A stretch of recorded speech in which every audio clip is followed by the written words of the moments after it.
Hi, Zeke from the Eastside Church of Christ in Baytown, Texas. Thanks for joining us with our Eastside Bible reading for the week of May 3rd through the 9th, 2020. As we continue reading in the book of 1 Samuel, it takes us deeper into David's story, while King Saul, the present king in Israel, descends deeper himself into madness, and we find an ever-deepening hatred of David in Saul that borders on madness. He decides he's going to try and kill David, while Jonathan, David's son, makes a pact, a covenant with David, the future king. Well, David ends up becoming a fugitive from Saul, who just wastes time and resources to try to chase down David. We find that this deranged king will even go so far as to kill priests of God who he thinks are trying to cover up for David. Even though David's on the run, he responds in obedience to God to save a city from the Philistines. Now, Saul also goes to that city, but not to save them, not to help his fellow Israelites. He goes there in pursuit of David, and David escapes him there. These episodes, though, help us to see continually the glaring differences between Saul and David. Later on, with 3,000 men, Saul thinks he has David cornered, but David sneakily cuts off a corner of Saul's robe. He had the opportunity to kill Saul, but he didn't do it. It won't be the first time that he has this opportunity and rejects it in order to spare Saul's life.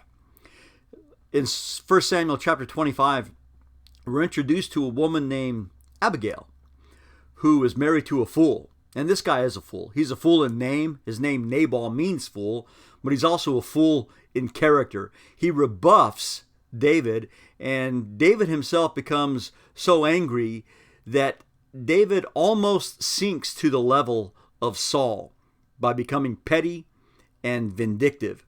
But Abigail talks some sense into David, and by doing that, she saves not only her husband's estate, but her husband as well. And when Nabal finds out how close he came to disaster, he apparently has a heart attack and dies. But Abigail, his wife, becomes David's wife and goes with him from that point. In the New Testament, beginning in Acts 13 and 14 take us on Paul's first evangelistic trip with Barnabas. And from here on out, the book of Acts will focus decidedly on Paul. We hear of Peter one more time in Acts chapter 15, but pretty much from here on out, it's the Acts of Paul in this book. And as will become his custom, Paul will enter the Jewish synagogue, where he knows there will be people who know the Hebrew Scriptures, and he uses those Scriptures to help the Jews connect the dots of prophecy to Jesus. But when the Jews resist, Paul will turn repeatedly to the Gentiles who just seem to be more open to the message, and this Gentile question raises its head again as it did before. And Paul goes to Jerusalem to discuss the issue with the elders and the apostles there in Jerusalem.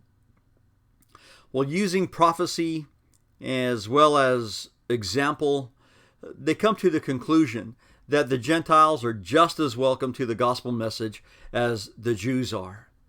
In Acts chapter 16, we see the beginning of Paul's second evangelistic tour.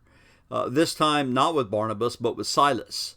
They get a divine call to go to Macedonia, wherein a godly businesswoman named Lydia and an unnamed Philippian jailer form the beginning of the Church of Christ in Philippi. Later on in Athens, Paul addresses a curious Greek crowd on a very famous hilltop, the Areopagus, or Mars Hill.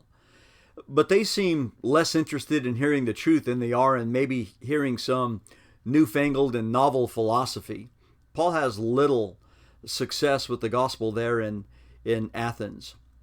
As we read through the Psalms this week, every one of our Psalms was written during the period of David's life that we've read about in 1 Samuel this week. And each prayer in the psalm is a cry to God for help and deliverance from David's enemies, as well as an affirmation of trust in God.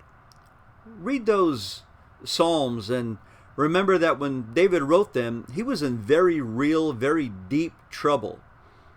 And yet his trust in God shines through like a beacon. It can be that way for us.